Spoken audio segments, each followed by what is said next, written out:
Let me show you a tweet that I think explains how most people look at technology.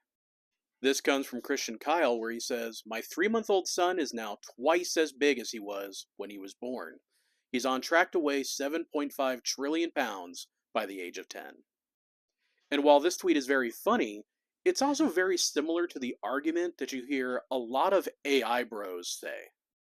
The argument is if we keep adding more and more data to these AI models, eventually we'll just get a super intelligence. But that assumes two things. One, that there is an unlimited amount of data to use, and that B, these AI models even understand what to do with that data. Which they don't. They're just computer programs executing a series of commands that they've been programmed to do. For years now, we've been hearing that AI video is going to replace Hollywood.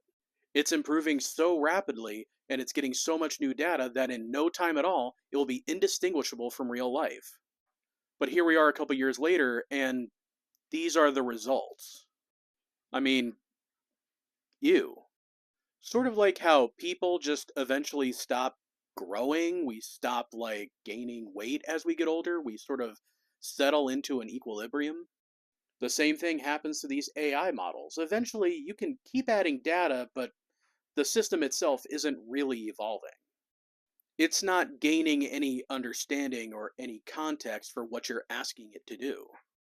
If adding unbelievable amounts of data to a computer program was all it took for superintelligence, Wikipedia would have taken over the world years ago.